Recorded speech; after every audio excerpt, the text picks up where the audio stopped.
कक्षा 9 इतिहास का चैप्टर यूरोप में समाजवाद और रूसी क्रांति। इस चैप्टर में हम रूसी क्रांति से इसको स्टार्ट कर रहे हैं। रूस की स्थिति किस प्रकार की थी क्रांति से पहले?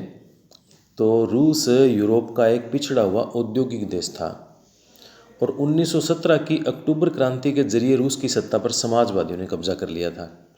फरवरी 1917 में राजशाही के पतन और अक्टूबर की घटनाओं को अक्टूबर क्रांति कहा जाता है। राजशाही के पतन का मतलब जो राजा का शासन था वो वहाँ समाप्त हो गया था और समाजवादियों ने सत्ता पर कब्जा कर लिया था। अब रूसी साम्राज्य किस प्रकार से था, क्या वहाँ की स्थिति थी, उसकी बात करें तो 1914 में, यहाँ ये 1917 प्रिंट है, इसकी जगह 1914 में रूस और उसके पूरे साम्राज्य पर जार निकोलस द्वितीय का शासन था। मॉस्को के आसपास पड़ने वाले भूक्षेत्र के अलावा आज के Finland, Latvia, Lithuania, Estonia, Poland, Ukraine, Belarus के कुछ हिस्से रूसी साम्राज्य के अंग थे।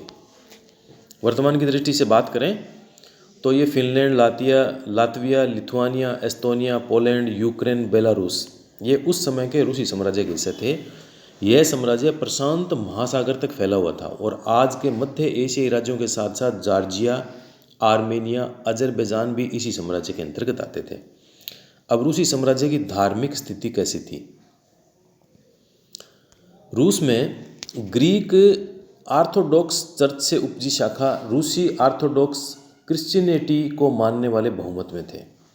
इस साम्राज्य के तहत रहने वाले कैथोलिक, प्रोटेस्टेंट, मुस्लिम और बौद्ध भी शामिल थे। अब अर्थव्यवस्था और समाज कैसा था? क्योंकि क्रांति से पहले हमें यह जानने की आवश्यकता है ना कि वहाँ लोगों का रहन सहन, जीवन कैसा था, कौन सी ऐसी परिस्थितियाँ पैदा हुई कि वहाँ क्रांति हुई थी। तो अर्थव्यवस्था और समाज की बात करेंगे। सबसे पहले इसमें बात करेंगे खेती की, यानी कृषि की। तो 20वीं सदी के शुरुआत में रूस की आबादी का एक बहुत बड़ा हिस्सा खेती बाड़ी से जुड़ा हुआ था और रूसी साम्राज्य की लगभग 85% जनता आजीविका के लिए खेती पर निर्भर थी। और यूरोप के किसी भी देश में पर जो आश्रित जनता का प्रतिशत इतना नहीं था, यानी यूरोप में खेती पर आश्रित जनता सबसे ज़्यादा रूस में थी। और रूसी साम्राज्य के किसान अपनी ज़रूरतों के साथ साथ बाजार के लिए भी पैदावार करते थे। अपनी ज़रूरत पूरी करते, उसके साथ में बाजार का मतलब हो गया बेचने के लिए, निर्यात के लिए। तो रूस अनाज का एक बड़ा निर्यातक देश था। ये उनकी कृषि की स्थिति थी। अब उद्योग वहाँ पे किस प्रकार से थे? उद्योग बहुत ही कम थे। सेंट पीटर्सबर्ग और मॉस्को प्रमुख औद्योगिक क्षेत्र थे। उत्पादन कारीगरी करते थे, लेकिन कारीगरों की वर्कशॉपों के साथ साथ बड़े बड़े कल कारखाने भी मौजूद थे।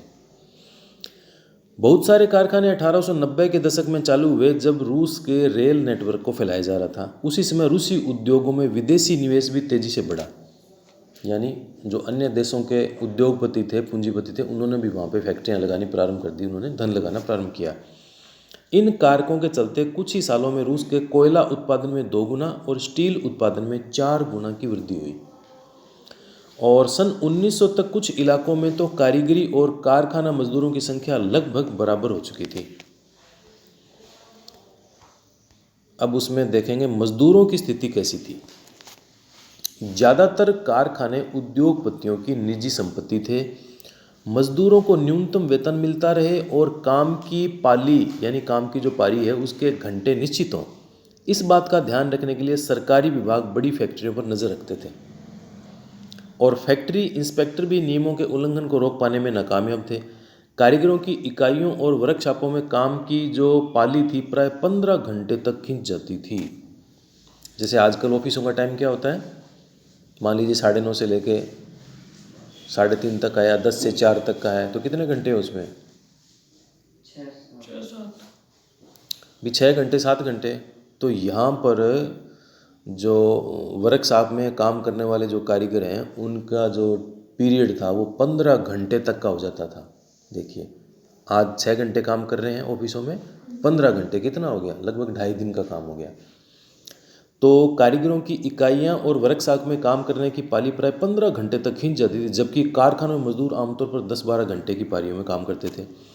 मजदूरों के रहने के लिए भी कमरों से लेकर डॉर्मेट्री तक तरह तरह की व्यवस्था मौजूद थी। सामाजिक स्तर पर मजदूर बंटे हुए थे। कुछ मजदूर अपने मूल गाँव के साथ अभी भी गहरे संबंध बनाए हुए थे।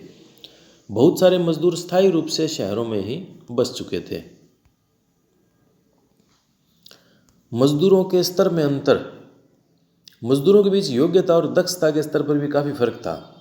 सेंट पीटर्सबर्ग के एक धातु मजदूर ने कहा, धातुकर्मी मजदूरों में खुद को साफ मानते थे। उनके काम में ज़्यादा प्रशिक्षण और निपुणता की जरूरत जो रहती थी। यानी मजदूरों में भी अलग अलग स्तर बने हुए थे। तो जो धातुकर्मी के मजदूर है वो अपने आप को ज़्यादा महत्वपूर्ण मानते थे। जैसे इसमें लिखा है, धातुकर्मी मजदूर खुद को साफ मानते थे। महिलाओं की स्थिति। 1914 में फैक्ट्री मजदूरों में औरतों की संख्या 31% थी। तो महिलाएं बहुत बड़ी संख्या में काम करती थी। 100 में से 31 महिलाएं काम कर रही थी। महिलाओं को पुरुषों के मुकाबले में वेतन कम मिलता था और मर्दों की तनख्वाह के मुकाबले आधे से 3/4 तक वेतन महिलाओं को दिया जाता था। और मजदूरों के बीच मौजूद फासला उनके पहनावे और व्यवहार में भी साफ दिखाई देता था। मजदूर संगठन भी उस समय बने हुए थे। तो किस प्रकार से इनकी रचना थी। यद्यपि कुछ मजदूरों ने बेरोजगारी या आर्थिक संकट के समय एक दूसरे की मदद करने के लिए संगठन बना लिए थे, लेकिन ऐसे संगठन बहुत ही कम थे। इन विभेदों के बावजूद जब किसी को नौकरी से निकाल दिया जाता या उन्हें मालिकों से कोई शिकायत होती तो मजदूर एकजुट होकर हड़ताल भी कर देते थे। यानी मजदूरों का उस समय संगठन बना हुआ था। 1896 से 1897 के बीच कपड़ा उद्योग में और 1902 में धातु उद्योग में ऐसी हड़तालें बड़ी संख्या में आयोजित की गई थी। किसानों की स्थिति क्या थी। देहात की ज़्यादातर ज़मीन पर किसान खेती करते थे। देहात यानी जो ग्रामीण क्षेत्र था। विशाल संपत्तियों पर सामंतों, राजशाही और ऑर्थोडॉक्स चर्च का कब्जा था। मजदूर की तरह किसान भी बंटे हुए थे। किसान बहुत धार्मिक स्वभाव के थे। इक्का दुक्का अपवादों को छोड़ दिया जाए तो वे सामंतों और नवाबों का बिल्कुल भी सम्मान नहीं करते थे। नवाबों और सामंतों को जो सत्ता और हैसियत मिली वह लोकप्रियता की वजह से नहीं, बल्कि जार के प्रति उनकी निष्ठा और सेवाओं के बदले में मिली हुई थी। यानी जो नवाब और जो सामंत थे उनको जो पावर मिली हुई थी वो कोई लोकप्रिय नहीं थे, क्योंकि किसान तो उनका सम्मान करते ही नहीं थे। उनको जार के प्रति जो उनकी निष्ठा थी उसके प्रति उनको ये सेवा मिली हुई थी। रूस के किसान चाहते थे कि नवाबों को ज़मीन छीनकर किसानों के बीच में बांट दी जाए। बहुधा वह लगान भी नहीं चुकाते थे। कई जगह तो जमींदारों की हत्या भी हो चुकी थी। 1902 में दक्षिण रूस में ऐसी घटनाओं बड़े पैमाने पर घटी। 1905 में तो पूरे रूस में भी ऐसी घटनाएं घटने लगी। इसका मतलब क्या हुआ, किसान वहाँ पर पहले से आक्रामक था। कर वो देता नहीं था और वो चाहता था कि जो नवाबों के पास बहुत सारी ज़मीन है वो सारी की सारी उनसे छीन कर किसानों में बांट दी जाए। इसके लिए लड़ाई झगड़ा होता रहता था और कई जगह जमींदारों की हत्या भी कर दी गई थी। तो किसान पर काफ़ी आक्रामक ढंग से वहाँ पे काम कर रहा था। अब रूसी किसानों और यूरोप के किसानों के बीच में अंतर। रूसी किसान यूरोप के बाकी किसानों के मुकाबले एक और तरीके से भिन्न थे। यहाँ के किसान समय समय पर सारी ज़मीन को अपने कम्यून या मीर को सौंप देते थे। कम्यून ही प्रत्येक परिवार की ज़रूरत के हिसाब से किसानों को ज़मीन बांटता था। अब अगला है रूस से समाजवाद।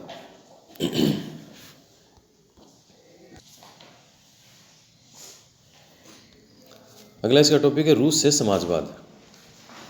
1914 से पहले रूस में सभी राजनीतिक पार्टियां गैर कानूनी थी। अब कौन कौन सी पार्टियां वहाँ पे काम कर रही थी उसके बाद में उसकी बात करते हैं। Russian social democratic workers party. Marks के विचारों को मानने वाले समाजवादियों ने 1898 में Russian social democratic workers party, रूसी सामाजिक लोकतांत्रिक श्रमिक पार्टी का गठन किया था। सरकार आतंक के कारण इस पार्टी को गैर कानूनी संगठन के रूप में काम करना पड़ता था, यानी सरकारी आतंक के कारण से। इस पार्टी का एक अखबार निकलता था, उसने मजदूरों को संगठित किया और हड़ताल आदि कार्यक्रम भी आयोजित किए थे। दूसरी पार्टी थी सोशलिस्ट रेवोल्यूशनरी पार्टी। 19वीं सदी के आखिर में रूस के ग्रामीण इलाकों में समाजवादी काफ़ी सक्रिय थे। सन 1990 में उन्होंने सोशलिस्ट रेवोल्यूशनरी पार्टी यानी समाजवादी क्रांतिकारी पार्टी का गठन किया था। सन 1900 ये 1990 की जगह संशोधन करके इसमें लिखना है 1900। सन 1900 में उन्होंने सोशलिस्ट रेवोल्यूशनरी पार्टी समाजवादी क्रांतिकारी पार्टी का गठन किया था। इस पार्टी ने किसानों के अधिकारों के लिए संघर्ष किया और मांग की कि सामंतों के कब्जे वाली जमीन फौरन किसानों को सौंप दी जाए। इसके बाद में एंट्री होती है व्लादिमीर लेनिन और बोल्शेविक दल की। बोल्शेविक दल का मुखिया लेनिन था। लेनिन का मानना था कि किसानों में एकजुटता नहीं है और वे बंटे हुए हैं। किसानों के सवाल पर सामाजिक लोकतांत्रिक खेमा समाजवादी क्रांतिकारियों से सहमत नहीं था। कुछ किसान गरीब थे तो कुछ अमीर, कुछ मजदूरी करते, कुछ पूंजीपति थे जो नौकरी से खेती करवाते थे। इन आपसी विभेदों के चलते वे सभी समाजवादी आंदोलन का हिस्सा नहीं हो सकते थे और सांगठनिक रणनीति के सवाल पर पार्टी में गहरे मतभेद थे। व्लादिमीर लेनिन का मानना था कि जार शासित रूस जैसे दमनकारी समाज में पार्टी अत्यंत अनुशासित होनी चाहिए, अपने सदस्यों की संख्या व स्तर पर उसका पूरा नियंत्रण होना चाहिए। और मेनसेविक दल दूसरा खेमा, मेनसेविक मानता था कि पार्टी में सभी को सदस्यता दी जानी चाहिए। 1905 की रूसी क्रांति। रूसी मजदूरों के लिए 1904 का साल बहुत बुरा था। जरूरी चीज़ों की कीमतें इतनी तेज़ी से बढ़ी कि वास्तविक वेतन में 20% तक की गिरावट आ गई। उसी समय मजदूर संगठनों की सदस्यता में तेज़ी से वृद्धि हुई। जब 1904 में गठित की गई असेंबली ऑफ रशियन वर्कर्स रूसी श्रमिक सभा के 4 सदस्यों को प्यूतिलोव आयरन वर्कर्स में उनकी नौकरी से हटा दिया तो मजदूरों ने आंदोलन छेड़ने का ऐलान कर दिया। अगले कुछ दिनों में के भीतर सेंट पीटर्सबर्ग में 1,10,000 से ज़्यादा मजदूर काम के घंटे घटाकर 8 घंटे किए जाने, वेतन में वृद्धि, कार्य स्थितियों में सुधार की मांग करते हुए हड़ताल पर चले गए। इसी दौरान जब पादरी गैपोन के नेतृत्व में मजदूरों का एक जुलूस विंटर पैलेस जार के महल के सामने पहुंचा तो पुलिस और कोसेक्स ने मजदूरों पर हमला बोल दिया, जो उनकी पुलिस थी। इस घटना में 100 से ज़्यादा मजदूर मारे गए और लगभग 300 घायल हो गए। इतिहास में इस घटना को खूनी रविवार के नाम से याद किया जाता है। 1905 की क्रांति की शुरुआत इसी घटना से हुई। अब ये खूनी रविवार ये एक थोड़ा सा क्वेश्चन की दृष्टि से इम्पोर्टेंट टॉपिक आपका हो सकता है। सारे देश में हड़ताल होने लगी। जब नागरिक स्वतंत्रता के अभाव का विरोध करते हुए विद्यार्थी अपनी कक्षाओं का बहिष्कार करने लगे, विश्वविद्यालय बंद कर दिए गए। वकील, डॉक्टर, इंजीनियरों, अन्य मध्यवर्गीय कामगारों ने संविधान सभा गठन की मांग करते हुए यूनियन ऑफ यूनियंस की स्थापना कर दी। रूस एक निरंकुश राजशाही था। अन्य यूरोपीय शासकों के विपरीत 20वीं सदी की शुरुआत में भी जार राष्ट्रीय संसद के अधीन नहीं था। उदारवादियों ने इस स्थिति को खत्म करने के लिए बड़े पैमाने पर मुहिम चलाई। 1905 की क्रांति के दौरान उन्होंने संविधान की रचना के लिए सोशल डेमोक्रेटिक और समाजवादी क्रांतिकारियों को साथ लेकर किसानों और मजदूरों के बीच काफ़ी काम किया। अब रूसी साम्राज्य के अंतर्गत उन्हें राष्ट्रवादियों जैसे पोलैंड में और इस्लाम के आधुनिकीकरण के समर्थक जदीदी कौन थे? मुस्लिम बहुल इलाकों में जो लोग थे उनका भी समर्थन उनको मिला। अब ड्यूमा का गठन, आज भी जो रूस की संसद है उसका नाम ड्यूमा है। तो 1905 की क्रांति के दौरान जार ने एक निर्वाचित परामर्शदाता संसद या ड्यूमा के गठन पर अपनी सहमति दे दी। जब इतना लड़ाई झगड़ा हुआ तो जार ने क्या किया? 1905 में उसने एक निर्वाचित परामर्शदाता संसद का गठन करने के लिए उसने अपनी सहमति दे दी। क्रांति के समय कुछ दिन तक फैक्ट्री मजदूरों की बहुत सारी ट्रेड यूनियनें और फैक्ट्री कमेटियां भी अस्तित्व में रही। 1905 के बाद ऐसी ज़्यादातर कमेटियां और यूनियनें अनधिकृत रूप से काम करने लगी क्योंकि उन्हें गैर कानूनी घोषित कर दिया गया था और राजनीतिक गतिविधियों पर भारी पाबंदियां लगा दी। जार ने पहली ड्यूमा को मात्र 75 दिन के भीतर और पुनर्निर्वाचित दूसरी ड्यूमा को 3 महीने के भीतर ही बर्खास्त कर दिया। जार ने संसद की रचना कर दी। जो उसके लिए निर्वाचित हुए उनको पहले दिन तो 75 दिन के भीतर पहली बार और दूसरी बार 3 महीने के भीतर पूरी उस ड्यूमा को बर्खास्त कर दिया। वह किसी की जवाबदेही या अपनी सत्ता पर किसी तरह का अंकुश नहीं चाहता था। उसने मतदान कानूनों में फेरबदल करके तीसरी ड्यूमा में रूढ़िवादी राजनेताओं को भर डाला। रूढ़िवादी राजनेता कौन थे? जो जार का समर्थन करते थे कि ये जार ही रहना चाहिए।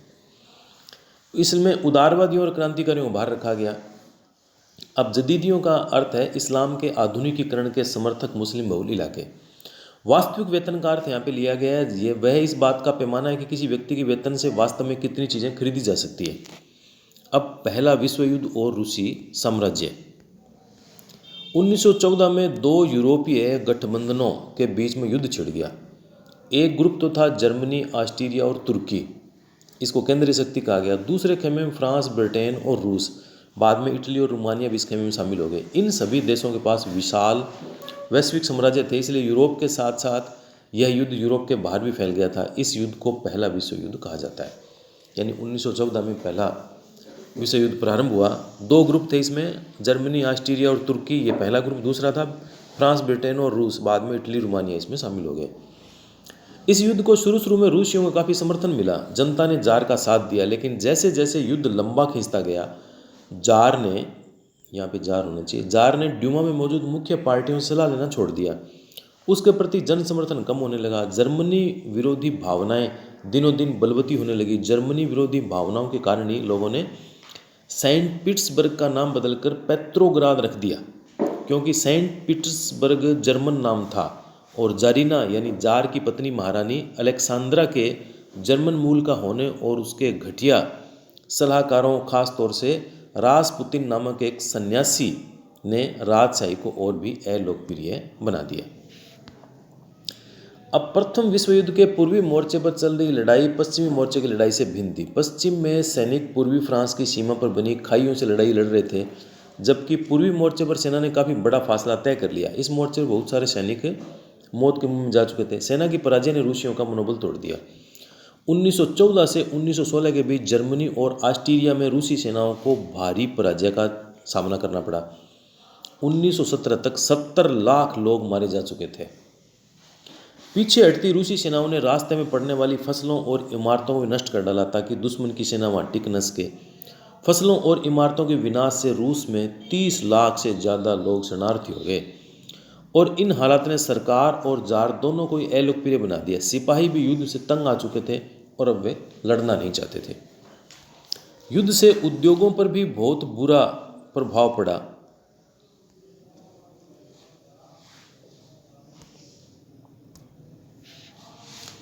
रूस के अपने उद्योग तो वैसे ही बहुत कम थे, अब जो बाहर से मिलने वाली आपूर्ति बंद होगी, क्योंकि बाल्टिक समुद्र में जिस रास्ते से विदेशी औद्योगिक सामान आते थे उस पर जर्मनी का कब्जा हो गया था और यूरोप के बाकी देशों के मुकाबले रूस के औद्योगिक उपकरण ज़्यादा तेजी से बेकार होने लगे। 1916 तक रेलवे लाइन टूटने लगी। अच्छी सेहत वाले मर्दों को युद्ध में झोंक दिया गया। देश भर में मजदूरों की कमी होने लगी और ज़रूरी सामान बनाने वाली छोटी छोटी वर्कशॉप ठप होने लगी। ज़्यादातर अनाज सैनिकों का पेट भरने के लिए मोर्चे पर भेजा जाने लगा। शहरों में रहने वाले लोगों के लिए रोटी और आटे की किल्लत पैदा होगी और 1916 की सर्दियों में रोटी की दुकानों पर अक्सर दंगे होने लग गए। ये स्थिति थी।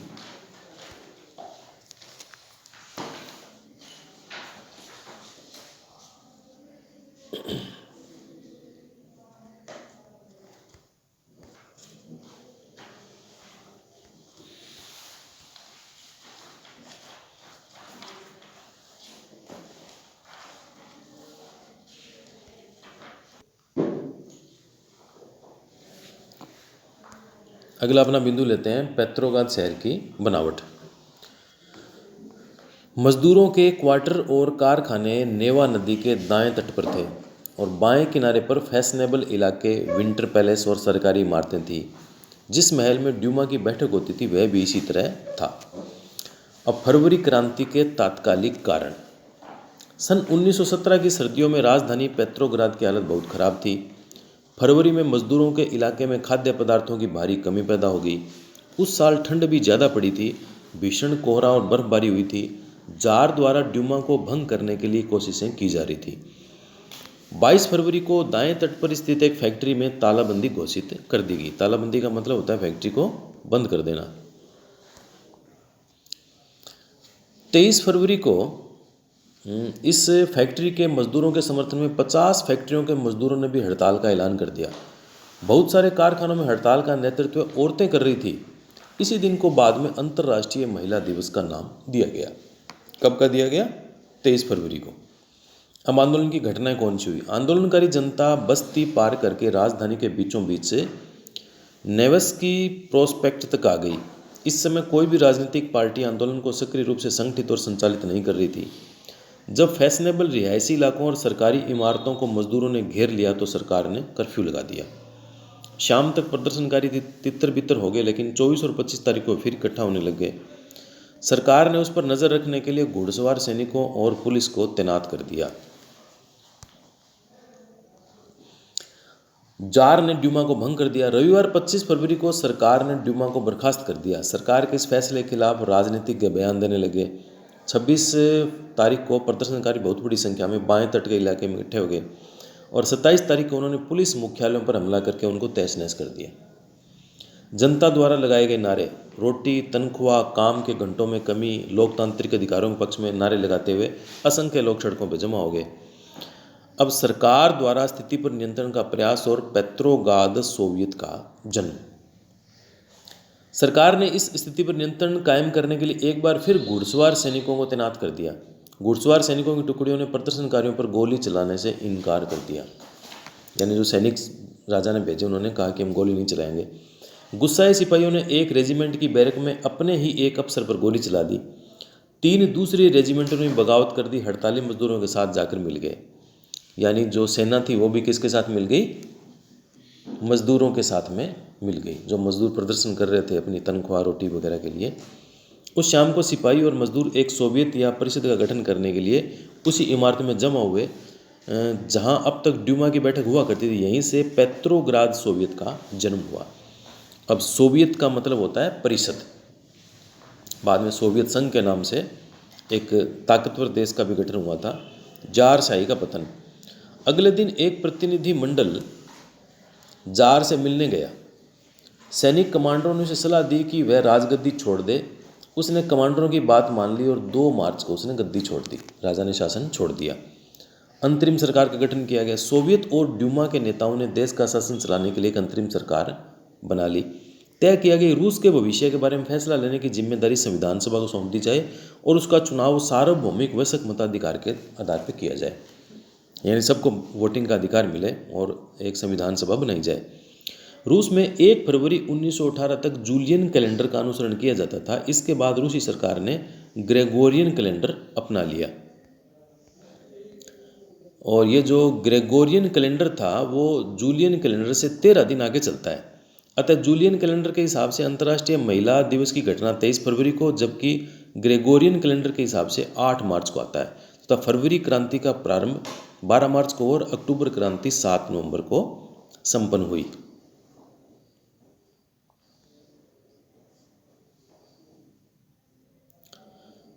अब अक्टूबर 1917 की क्रांति और अंतरिम सरकार का गठन। अंतरिम सरकार में सैनिक अधिकारी, भूस्वामी, उद्योगपति प्रभावशाली थे। इसमें उदारवादी और समाजवादी जल्दी से जल्दी निर्वाचित सरकार का गठन चाहते थे। अब सोवियतों का निर्माण, जनसभा करने और संगठन बनाने पर लगी पाबंदी हटा ली गई। हालांकि निर्वाचन का तरीका सब जगह एक जैसा नहीं था, लेकिन पेट्रोग्राद सोवियत की तर्ज पर सब जगह सोवियतें बना ली। सोवियत के मतलब एक प्रकार के ये संगठन थे।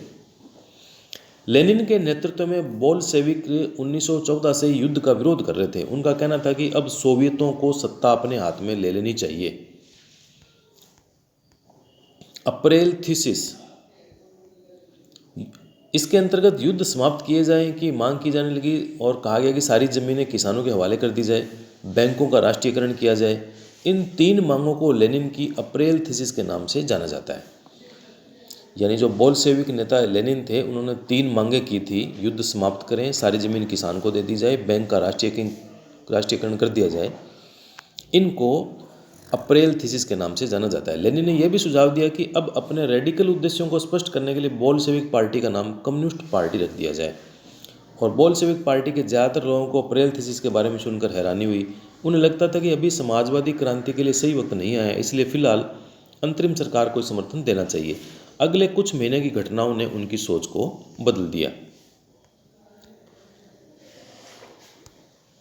आगे गर्मियों में मजदूरों का आंदोलन और फैल गया। औद्योगिक इलाकों में फैक्ट्री कमेटी बना दी गई। इन कमेटियों के माध्यम से मजदूर फैक्ट्री चलाने के मालिकों के तौर तरीकों पर सवाल खड़ा करने लगे। ट्रेड यूनियनों की संख्या बढ़ने लगी। सेना में सिपाहियों की समितियां बनने लग गई। अखिल रूसी सोवियत कांग्रेस। जून में लगभग 500 सोवियतों ने अखिल रूसी सोवियत कांग्रेस में अपने प्रतिनिधि भेजे।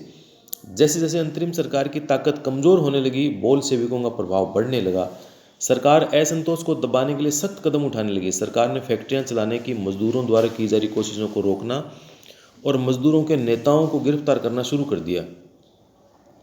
17 जुलाई 1917 में बोल्शेविकों द्वारा आयोजित किए गए विशाल प्रदर्शनों का भारी दमन किया गया। बहुत सारे बोल्शेविक नेताओं को छिपना पड़ा या भागना पड़ा।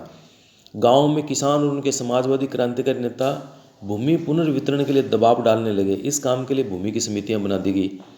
समाजवादी क्रांतिकारियों से प्रेरणा और प्रोत्साहन लेते हुए जुलाई से सितंबर के बीच में किसानों ने बहुत सारी जमीन पर कब्जा कर लिया। अब विद्रोह का आरंभ होता है। जैसे जैसे अंतरिम सरकार और बोल्शेविकों के बीच में टकराव बढ़ने लग गया, लेनिन को अंतरिम सरकार द्वारा तानाशाही थोप देने की आशंका दिखाई देने लगी। सितंबर में उन्होंने सरकार के खिलाफ विद्रोह के बारे में चर्चा शुरू कर दी। सेना और फैक्ट्री सोवियतों में मौजूद बोल्शेविकों को उन्होंने इकट्ठा किया। 16 अक्टूबर 1917 को लेनिन ने पेट्रोग्राद सोवियत और बोल्शेविक पार्टी को सत्ता पर कब्जा करने के लिए राजी कर लिया। अब सत्ता पर कब्जा करने के लियोन ट्रोट्स्की के नेतृत्व में सोवियत की ओर से एक सैनिक क्रांतिकारी समिति का गठन किया गया। 24 अक्टूबर को विद्रोह शुरू हो गया। संकट की आशंका को देखते हुए प्रधानमंत्री केरेंस्की सैनिक टुकड़ियों को इकट्ठा करने के शहर से बाहर चले गए और तड़के यानी जल्दी ही सरकार के वफादार सैनिकों ने 2 बोल्शेविक अखबारों के दफ्तरों पर घेरा डाल दिया। टेलीफोन और टेलीग्राफ दफ्तरों पर नियंत्रण प्राप्त करने के लिए विंटर पैलेस की रक्षा करने के लिए सरकार समर्थक सैनिकों को रवाना कर दिया गया। पलक झपकते ही क्रांतिकारी समिति ने अपने समर्थकों को आदेश दिया कि सरकारी कार्यालयों पर कब्जा कर लें और मंत्रियों को गिरफ्तार कर लें। उस दिन ओरोरो नामक युद्धपोत ने विंटर पैलेस पर बमबारी शुरू कर दी। अन्य युद्धपोतों ने नेवा के रास्ते से आगे बढ़ते हुए विभिन्न सैनिक ठिकानों को अपने नियंत्रण में ले लिया। शाम ढलते ढलते पूरा शहर क्रांतिकारी समिति के नियंत्रण में आ गया और मंत्रियों ने आत्मसमर्पण कर दिया। पेट्रोग्राद में अखिल रूसी सोवियत कांग्रेस की बैठक हुई, जिसके बहुमत से बोल्शेविकों की कार्रवाइयों का उन्होंने समर्थन किया। अब अन्य शहरों में भी इस प्रकार से बगावत होने लगी। दोनों तरफ से जमकर गोलीबारी हुई, खासतौर से मॉस्को में। लेकिन दिसंबर तक मॉस्को पेट्रोग्राद इलाके पर बोल्शेविकों का नियंत्रण स्थापित हो चुका था। अब बोल्शेविकों द्वारा अक्टूबर क्रांति के बाद किए गए प्रमुख परिवर्तन। अब क्रांति के बाद में कौन कौन से प्रमुख परिवर्तन हुए? तो बोल्शेविक थे, उन्होंने निजी संपत्ति की व्यवस्था के पूरी तरह के वो खिलाफ थे। ज़्यादातर उद्योगों और बैंकों का नवंबर 1917 में राष्ट्रीयकरण कर दिया गया, यानी सरकार के नियंत्रण में आ गए। उनका स्वामित्व और प्रबंधन सरकार के नियंत्रण में आ गया। जमीन को सामाजिक संपत्ति घोषित कर दिया गया। किसानों को सामंतों की जमीनों पर कब्जा करने की खुली छूट दे दी गई। शहरों में बोल्शेविकों ने मकान मालिकों के लिए पर्याप्त हिस्सा छोड़कर उनके बड़े मकानों के छोटे छोटे हिस्से कर दिए, ताकि बेघर बार या ज़रूरतमंद लोगों को रहने की जगह दी जा सके। बोल्शेविकों ने अभिजात्य वर्ग द्वारा अपनी पुरानी पदवियों के इस्तेमाल पर रोक लगा दी। परिवर्तन को स्पष्ट रूप से सामने लाने के लिए सेना और सरकारी अफसरों की वर्दियां बदल दी गई। इसके लिए 1918 में एक परिधान प्रतियोगिता आयोजित की गई, जिसका सोवियत टोपी का चुनाव किया गया।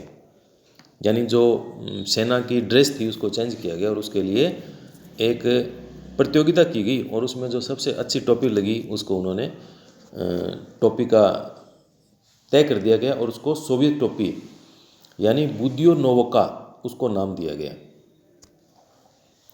और जो बोल्शेविक पार्टी थी उसका नाम बदल के रूसी कम्युनिस्ट पार्टी रख दिया गया। फिर नवंबर 1917 में बोल्शेविकों ने संविधान सभा के लिए चुनाव कराए, लेकिन इन चुनावों में उन्हें बहुमत नहीं मिल पाया। जनवरी 1918 में असेंबली ने बोल्शेविकों के प्रस्ताव को खारिज कर दिया। लेनिन ने असेंबली बर्खास्त कर दी। उनका मत था कि अनिश्चित परिस्थितियों में चुनी गई असेंबली के मुकाबले अखिल रूसी सोवियत कांग्रेस कहीं ज़्यादा लोकतांत्रिक संस्था है। 7 मार्च 1918 में अन्य राजनीतिक सहयोगियों की असहमति के बावजूद बोल्शेविकों ने ब्रेस्ट लिटोव्स्क में जर्मनी से संधि कर ली। आने वाले सालों में बोल्शेविक पार्टी अखिल रूसी सोवियत कांग्रेस को अब देश की संसद का दर्जा दे दिया गया। रूस एक दलीय राजनीतिक व्यवस्था वाला देश बन गया। और एक दल कौन सा था? रूसी कम्युनिस्ट पार्टी। ट्रेड यूनियनों का पार्टी पर नियंत्रण रहता था। गुप्तचर पुलिस का निर्माण किया गया, जिसे पहले चेका और बाद में ओजीपीयू और एनकेवीडी का नाम दिया गया। बोल्शेविकों की आलोचना करने वालों को दंडित करती थी। बहुत सारे युवा लेखक और कलाकार भी पार्टी की तरफ आकर्षित हुए, क्योंकि वह समाजवाद और परिवर्तन के प्रति समर्पित थी। अक्टूबर 1917 के बाद ऐसे कलाकारों और लेखकों ने कला और वास्तुशिल्प के क्षेत्र में नए प्रयोग करने प्रारंभ किए। पार्टी द्वारा थोपी गई सेंसरशिप के कारण बहुत सारे लोगों का पार्टी से मोह भंग होने लग गया था और इसके बाद में प्रारंभ हुआ गृह युद्ध। बोल्शेविकों द्वारा जमीन के पुनर्वितरण का आदेश देने पर रूसी सेना टूटने लगी। सेना में ज़्यादातर सिपाही किसान थे, वे भूमि पुनर्वितरण के लिए घर लौटना चाहते थे, इसलिए सेना छोड़कर जाने लग गए। जब लेनिन ने कहा कि जो जमींदारों की ज़मीन है उस पर किसान कब्जा कर सकते हैं, तो जो सैनिक किसान थे उन्होंने सोचा कि हम भी जाएं गांव में कब्जा करें। तो इसके कारण से जो सेना है वो टूटने लग गई, क्यों जो किसान सैनिक थे वो सारे के सारे अपने घर रवाना होने लग गए। गैर बोल्शेविक समाजवादियों, उदारवादियों और राजशाही के समर्थकों ने बोल्शेविक विद्रोह की निंदा की। उनके नेता दक्षिणी रूस में इकट्ठा होकर बोल्शेविकों से लड़ने के लिए टुकड़ियां संगठित करने लगे। 1918 और 1919 में रूसी साम्राज्य के ज़्यादातर हिस्सों पर सामाजिक क्रांतिकारियों ग्रीन्स और जार समर्थकों व्हाइट्स का ही नियंत्रण रहा था। इन्हें फ्रांसीसी, अमेरिकी, ब्रिटिश और जापानी टुकड़ियों का समर्थन मिल रहा था। ये सभी शक्तियां रूस में समाजवाद को फलते फूलते देखना नहीं चाहती थी। इन टुकड़ियों पर बोल्शेविकों के बीच चले गृह युद्ध के दौरान लूटमार, डकैती और भूखमरी जैसी समस्याएं बड़े पैमाने पर फैल गई। जो व्हाइट्स थे वो निजी संपत्ति के हिमायती थे। उन्होंने ज़मीन पर कब्जा करने वाले किसानों के खिलाफ काफ़ी सख्त रवैया अपनाया। उनकी इन हरकतों के कारण तो गैर बोल्शेविकों के प्रति जन समर्थन और भी तेज़ी से घटने लगा। जनवरी 1920 तक भूतपूर्व रूसी साम्राज्य के ज़्यादातर हिस्सों पर बोल्शेविकों का नियंत्रण कायम हो चुका था। उन्हें गैर रूसी राष्ट्रवादियों और मुस्लिम जदीदियों की मदद से यह कामयाबी मिली थी। जहां रूसी उपनिवेशवादी ही बोल्शेविक विचारधारा के अनुयायी बन गए थे, वहां यह मदद काम नहीं आ सकी। मध्य एशिया स्थित खीवा में बोल्शेविक उपनिवेशकों ने समाजवाद की रक्षा के नाम पर स्थानीय राष्ट्रवादियों का बड़े पैमाने पर कत्लेआम किया। ऐसे हाल में बहुत सारे लोगों को यह समझ में नहीं आ रहा था कि बोल्शेविक सरकार क्या चाहती है।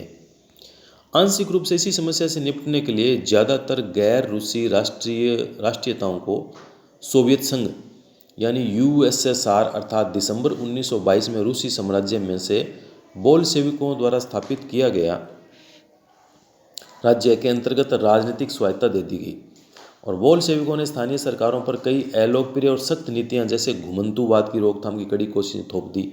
इसलिए विभिन्न राष्ट्रीयताओं का विश्वास जीतने का प्रयास आंशिक रूप से सफल नहीं हो पाया। अब समाजवादी समाज का निर्माण। गृह युद्ध के दौरान बोल्शेविकों ने उद्योगों और बैंकों के राष्ट्रीयकरण को जारी रखा। उन्होंने किसानों को उस जमीन पर खेती की छूट दी जिनका समाजीकरण कर दिया गया था। शासन के लिए केंद्रीकृत नियोजन की व्यवस्था लागू की गई। अफसर इस बात का हिसाब लगाते थे कि अर्थव्यवस्था किस तरह काम कर रही है। इस आधार पर वे 5 साल के लक्ष्य तय कर देते। इसी आधार पर उन्होंने पंचवर्षीय योजना बनानी शुरू कर दी। पहली 2 योजनाओं के दौरान औद्योगिक विकास को बढ़ावा देने के लिए सरकार ने सभी तरह की कीमतें स्थिर कर दी और केंद्रीकृत नियोजन से आर्थिक विकास को गति मिली। औद्योगिक उत्पादन बढ़ने लगा। 1929 से 1933 के बीच में तेल, कोयले और स्टील के उत्पादन में 100% की वृद्धि हुई। नए नए औद्योगिक शहर अस्तित्व में आए। तेज निर्माण कार्यों के दबाव में कार्य स्थितियाँ खराब होने लगी और मैग्निटोगोर्स्क शहर में एक स्टील संयंत्र का निर्माण कार्य 3 साल के भीतर पूरा कर लिया। इस दौरान मजदूरों को बड़ी सख्त जिंदगी गुजारनी पड़ी, जिसका नतीजा ये हुआ कि पहले ही साल में 550 बार काम रुका। रिहायशी क्वार्टरों में जाड़ों में शौचालय जाने के लिए 40 डिग्री कम तापमान पर लोग 4थी मंजिल से उतरकर सड़क के पार दौड़कर जाते थे। रिहायशी क्वार्टरों में जाड़ों में यानी सर्दी में टॉयलेट जाने के लिए 40 डिग्री कम -40 डिग्री का टेम्परेचर था। उस समय लोग 4थी मंजिल से नीचे उतरकर सड़क के पार जाते थे, क्योंकि टॉयलेट सब जगह उनके मकानों में, क्वार्टरों में नहीं बने हुए थे, अलग से बने हुए थे। एक विस्तारित शिक्षा व्यवस्था विकसित की गई और फैक्ट्री कामगारों और किसानों को विश्वविद्यालय में दाखिला लेने के लिए खास इंतजाम किया गया और जो महिला कामगारों के बच्चे थे उनके लिए फैक्ट्रियों में बालवाड़ियाँ खोल दी गई, छोटे स्कूल खोल दिए। सस्ते स्वास्थ्य सेवा उपलब्ध कराई गई। मजदूरों के लिए आदर्श रिहायशी मकान बनाए गए। लेकिन इन सारी कोशिशों के नतीजे सभी जगह एक जैसे नहीं रहे, क्योंकि सरकारी संसाधन सीमित थे। कम्युनिस्ट पार्टियों की अंतर्राष्ट्रीय संस्था को कोमिंटर्न कहा गया। यह शब्द कम्युनिस्ट इंटरनेशनल का संक्षिप्त रूप है। इसके बाद में स्टालिनवाद और सामूहिकरण। स्टालिन द्वारा कम्युनिस्ट पार्टी का नेतृत्व ग्रहण करने के समय रूस की स्थिति।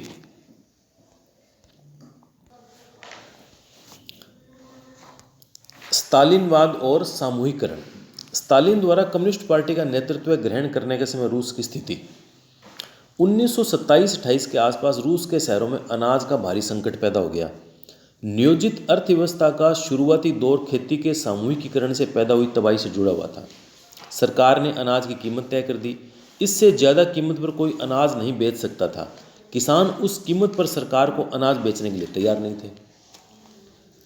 सरकार ने कीमत तय कर दी, कीमत कम रखी। कीमत कम क्यों रखी? ताकि महंगाई नहीं बढ़े। लेकिन किसानों ने कहा कि हम उस कीमत पर अनाज बेचेंगे नहीं। अब स्तालिन द्वारा उठाए गए कदम। लेनिन के बाद पार्टी की कमान संभाल रहे स्तालिन ने स्थिति से निपटने के लिए कड़े कदम उठाए। उन्हें लगता था कि अमीर किसान और व्यापारी कीमत बढ़ने की उम्मीद से अनाज नहीं बेच रहे हैं। स्थिति पर काबू पाने के लिए सट्टेबाजी पर अंकुश लगाना और व्यापारियों के पास जमा अनाज को जब्त करना जरूरी था। 1928 में पार्टी के सदस्यों ने अनाज उत्पादक इलाकों का दौरा किया, किसानों से जबरन अनाज खरीदा और कुलकों के ठिकानों पर छापे मारे। कुलक का अर्थ रूस में संपन्न किसानों को कुलक कहा जाता था। जो बड़े किसान थे उनके ठिकानों पर छापे मारे और सामूहिक खेतों को कोल खोज कहा गया। अब सामूहिकीकरण के कार्यक्रम की शुरुआत की गई। कुलकों और किसान से जबरन अनाज प्राप्त करने के बाद भी अनाज की कमी बनी हुई रही। तब खेतों में सामूहिकीकरण का फैसला किया गया। इस फैसले के पक्ष में तर्क दिया गया कि अनाज की कमी इसलिए है क्योंकि खेत बहुत छोटे छोटे हैं। 1917 के बाद ज़मीन किसानों को सौंप दी गई। फलस्वरूप ज़्यादातर किसानों के पास छोटे खेत थे जिनका आधुनिकीकरण नहीं किया जा सका था।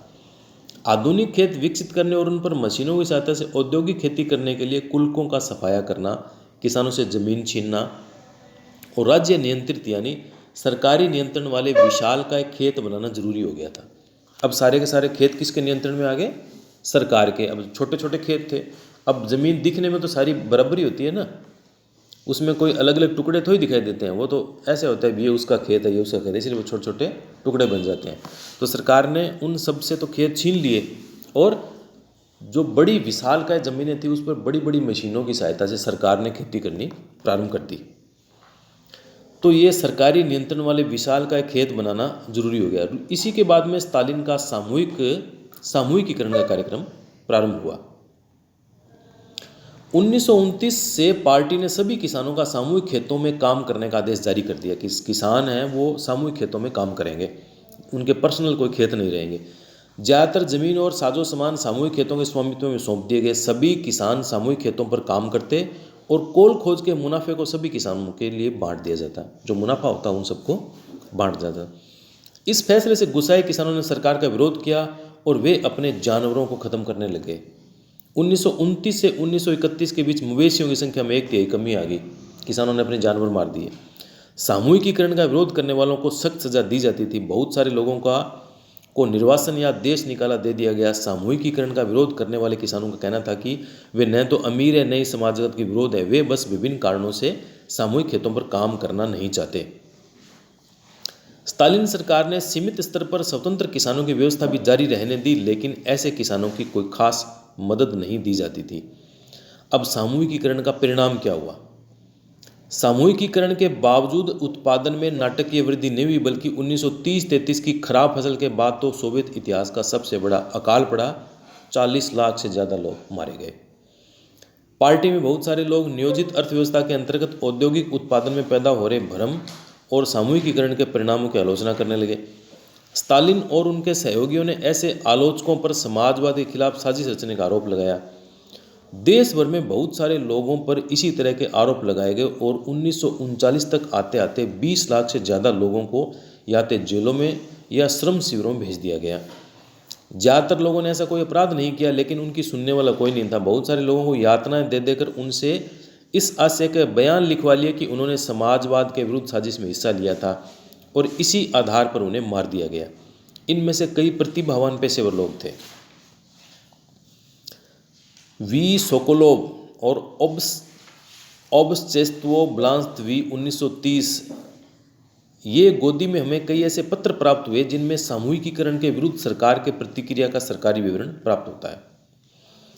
इनके अनुसार 19 मार्च 1930 यूक्रेन राज्य पुलिस प्रशासन के प्रमुख के.एम. कार्लसन द्वारा कम्युनिस्ट पार्टी की केंद्रीय समिति को भेजी गई रिपोर्ट के अनुसार 1 फरवरी से 15 मार्च के बीच 25,000 गिरफ्तारियां हुई, 656 को मृत्युदंड दिया गया और 3,673 को श्रम शिविरों में बंद कर दिया गया। 5,580 को देश से निकाल दिया गया। किसानों से अनाज, मवेशी और औजार छीन लिए गए। यह स्थिति सामूहिकीकरण के क्रियान्वयन के दौरान पार्टी के निचले कार्यकर्ताओं द्वारा पार्टी लाइन को ठीक से लागू न किए जाने और गर्मियों में होने वाली कटाई की तैयारियों का परिणाम था। इसी प्रकार का एक पत्र 1933 में 13 वर्षीय एक मजदूर बालक द्वारा 1933 में सोवियत राष्ट्रपति कालिनिन को लिखा गया, जिसमें यह बताता है कि वह बच्चा पढ़ना चाहता है पर स्कूल नहीं जा सकता क्योंकि उसकी माँ बीमार है तथा रोटी के पैसे नहीं है, इसलिए उसे फैक्ट्री में काम करना पड़ता है।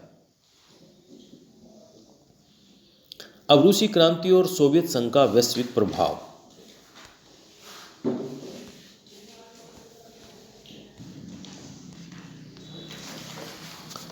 रूसी क्रांति और सोवियत संघ का वैश्विक प्रभाव, यानी ये जो क्रांति हुई इसका सोवियत संघ बना, उसका पूरे विश्व पर क्या प्रभाव पड़ा। वोल्शेविकों ने जिस तरह सत्ता पर कब्जा किया और जिस तरह उन्होंने शासन चलाया, उसके बाद में यूरोप की समाजवादी पार्टियां बहुत सहमत नहीं थी। मेहनत कशों के राज्य की स्थापना की संभावना दुनिया भर के लोगों में एक नई उम्मीद जगाती थी और बहुत सारे देशों में कम्युनिस्ट पार्टियों का गठन किया गया, जैसे इंग्लैंड में communist party of great Britain, Bharat में कम्युनिस्ट पार्टी 1920 में स्थापना की गई और वोल्शेविकों ने उपनिवेशों की जनता को भी उनके रास्ते का अनुसरण करने के लिए प्रोत्साहित किया। सोवियत संघ के अलावा भी बहुत सारे देशों के प्रतिनिधियों ने conference of the people of the east 1920 और वोल्शेविकों द्वारा बनाए गए कॉमिंटर्न वोल्शेविक समर्थक समाजवादी पार्टियों का अंतर्राष्ट्रीय महासंघ में हिस्सा लिया था। कुछ विदेशियों को सोवियत संघ की communist university of the workers of the east में शिक्षा दी गई और दूसरे विश्व युद्ध तक सोवियत संघ की वजह से समाजवाद को एक वैश्विक पहचान और हैसियत मिल चुकी थी। 50 के दशक तक देश के भीतर भी लोग यह समझने लगे थे कि सोवियत संघ में सब कुछ ठीक ठाक नहीं चल रहा। एक पिछड़ा हुआ देश महाशक्ति बन चुका था, इसके उद्योग और खेती विकसित हो चुके थे और गरीबों को भोजन मिल रहा था। वहाँ के नागरिकों को कई तरह की आवश्यक स्वतंत्रता नहीं दी जा रही थी और विकास परियोजनाओं को दमनकारी नीतियों के बल पर लागू किया गया। 20वीं सदी के अंत तक एक समाजवादी देश के रूप में अंतर्राष्ट्रीय स्तर पर सोवियत संघ की प्रतिष्ठा काफ़ी कम रह गई, क्योंकि वहाँ के लोग अभी भी समाजवाद के आदर्शों का सम्मान करते थे, लेकिन सभी देशों में समाजवाद के बारे में विविध प्रकार से व्यापक पुनर्विचार किया गया। अब रूसी क्रांति का भारत पर क्या प्रभाव पड़ा।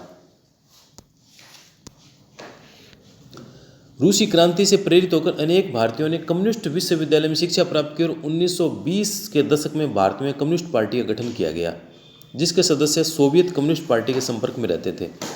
कई महत्वपूर्ण भारतीय राजनीतिक और सांस्कृतिक व्यक्तियों ने सोवियत प्रयोग में रुचि ली और वहाँ का दौरा किया। अब रूस जाने वाले जो भारतीय थे, जवाहरलाल नेहरू और रविंद्रनाथ टैगोर ने उन्होंने वहाँ की यात्रा की। आर.एस. अवस्थी द्वारा सोवियत रूस की विभिन्न छवियों पर लिखित पुस्तकें थी। Russian revolution, Lenin, his life and his thoughts, the red revolution और एस.डी. विद्यालंकार द्वारा भी कुछ पुस्तकें लिखी गई, जैसे the rebirth of Russia, the Soviet state of Russia. इन विषयों पर बंगाली, मराठी, मलयालम, तमिल और तेलुगु में भी बहुत कुछ लिखा गया। शौकत उस्मानी ने historic trips of A revolutionary में रूस के लोगों में आत्मविश्वास और निडरता के भावों की अभिव्यक्ति की और बताया कि 50 अलग अलग राष्ट्रीयता के लोगों के बीच मानवता का असली भाईचारा यही साकार होने वाला है। रविंद्रनाथ टैगोर ने रूस के विषय में लिखा कि वहाँ के मजदूर और किसानों को देखकर ऐसा लगता है कि ये अरेबियन नाइट्स के किसी जिन की करामात है।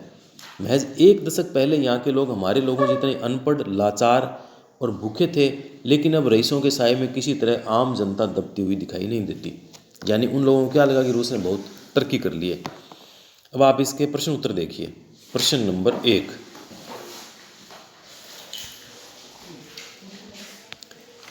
रूस के सामाजिक, आर्थिक और राजनीतिक हालात 1905 से पहले कैसे थे?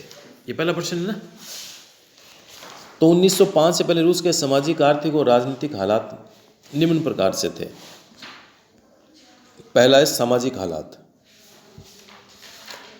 देहाती क्षेत्रों में समाज किसानों, सामंतों और चर्च के बीच बंटा हुआ था। देहात को ज़्यादातर जमीन पर किसान खेती करते थे, लेकिन विशाल संपत्तियों पर सामंतों, राजशाही और ऑर्थोडॉक्स चर्च का कब्जा था। किसान धार्मिक स्वभाव के थे, वे सामंतों और नवाबों का बिल्कुल भी सम्मान नहीं करते थे। इन्हें सामंतों के अनेक अत्याचारों का सामना करना पड़ता था। और तीसरा, कुलीन और मध्यम वर्ग के लोग किसान और मजदूरों को हीन और घृणा की दृष्टि से देखते थे। पादरी वर्ग भी जनसाधारण वर्ग के लोगों का शोषण करता था। शहरी समाज कारीगरों, मजदूरों और कुलीनों और उद्योगपतियों में बंटा हुआ था। सामाजिक स्तर पर मजदूर बंटे हुए थे, मजदूरों की तरह किसान भी बंटे हुए थे। महिलाएं भी कारखानों में काम करती थी, लेकिन उन्हें पुरुषों के मुकाबले वेतन कम मिलता था। आर्थिक हालात 1905 से पहले रूसी साम्राज्य की लगभग 85% जनता आजीविका के लिए खेती पर निर्भर थी। इनमें अधिकतर श्रमिक या छोटे किसान थे। उनकी दशा बहुत ही दयनीय थी। देहात की ज़्यादातर जमीन पर किसान खेती करते थे, लेकिन विशाल संपत्तियों पर सामंतों, राजशाही और ऑर्थोडॉक्स चर्च का कब्जा था। शहरों में अधिकतर लोग कारीगर और मजदूर थे। ज़्यादातर कारखाने उद्योगपतियों की निजी संपत्ति थे। बहुत सारे कारखाने 1890 के दशक में चालू हुए। मजदूरों को बहुत कम वेतन दिया जाता था। उन्हें कारखानों में 10 से 12 घंटों तक काम करना पड़ता था। महिलाओं का वेतन पुरुषों की तुलना में बहुत कम था। जार की निरंकुश सरकार ने श्रमिकों, मजदूरों और किसानों की आर्थिक दशा सुधारने के लिए कोई भी प्रयत्न नहीं किया। राजनीतिक हालत 1905 से पहले रूस में निरंकुश राजशाही थी। वहाँ अजवाबदेह और स्वेच्छाचारी शासन था। जारशाही की निरंकुशता के कारण सर्वत्र असंतोष व्याप्त था। इसी समय रूस जापान युद्ध में रूसी सेनाओं की भारी पराजय का सामना करना पड़ा। इससे जनता के असंतोष को चरम पर पहुंचा दिया। जार राष्ट्रीय संसद के अधीन नहीं था, अतः जार के समक्ष संवाद का कोई महत्व नहीं था। मजदूरों, भूमिहीनों और महिलाओं को शासन में भाग लेने का अधिकार नहीं था। प्रशासन अयोग्य और भ्रष्ट अधिकारियों के हाथों में था। राजनीतिक दलों के गठन को मान्यता नहीं दी गई थी। प्रश्न नंबर 2 है, 1917 से पहले रूस की कामकाजी आबादी यूरोप के बाकी देशों के मुकाबले किन किन स्तरों पर भिन्न थी? तो 1917 से पहले रूस की कामकाजी आबादी यूरोप के बाकी देशों के मुकाबले निम्न रूपों से भिन्न थी। नंबर 1, रूसी साम्राज्य की 85% आबादी आजीविका के लिए खेती पर निर्भर थी, जबकि यूरोप के बाकी देशों में खेती पर आश्रित जनता का प्रतिशत इतना नहीं था। यानी रूस और यूरोप की तुलना हो रही है। दूसरा, रूसी साम्राज्य के किसान अपनी ज़रूरतों के साथ साथ बाजार के लिए अन्न उपजाते थे, जबकि अधिकांशतः यूरोप में ऐसा नहीं था। तीसरा, रूस अनाज का बड़ा निर्यातक था। चौथा, रूस में उद्योग कम थे। सेंट पीटर्सबर्ग और मॉस्को प्रमुख औद्योगिक क्षेत्र थे, अतः मजदूर भी कम थे, जबकि यूरोप के अन्य देशों में मजदूरों की संख्या ज़्यादा थी। पांचवा, रूस के किसानों और मजदूरों में यूरोप के अन्य देशों की अपेक्षा संगठन की कमी थी, और रूस के जो किसान थे वो स्वाभाविक रूप से समाजवादी भावना वाले लोग थे। वे समय समय पर अपनी ज़मीन मीर को सौंप देते और फिर कम्यून ही प्रत्येक परिवार की जरूरत के हिसाब से किसान को ज़मीन बांटता था, जबकि यूरोप के बाकी देशों में ऐसा नहीं था। प्रश्न नंबर 3 है, 1917 में जार का शासन क्यों खत्म हो गया? तो 1917 में जार का शासन खत्म होने के निम्नलिखित कारण थे। नंबर 1, निरंकुश और स्वेच्छाचारी शासक। रूस में निरंकुश राजशाही थी। तत्कालिक जार निकोलस द्वितीय भी निरंकुश और स्वेच्छाचारी शासक था। उसकी नीतियों से प्रजा में असंतोष व्याप्त था। दूसरा पॉइंट है 1905 की क्रांति। 1905 की क्रांति ने जार के शासन के खात्मे की भूमिका तैयार कर दी। 1905 की क्रांति के दौरान जार की एक निर्वाचित परामर्शदाता संसद या ड्यूमा के गठन पर अपनी सहमति देनी पड़ी, और 25 फरवरी 1917 को इस ड्यूमा को बर्खास्तगी भी जार के शासन के अंत का प्रमुख कारण बनी। और तीसरा इसका बिंदु है प्रथम विश्व युद्ध। 1914 में प्रथम विश्व युद्ध शुरू होने पर जार ने रूस के भी युद्ध में भाग लेने की घोषणा कर दी।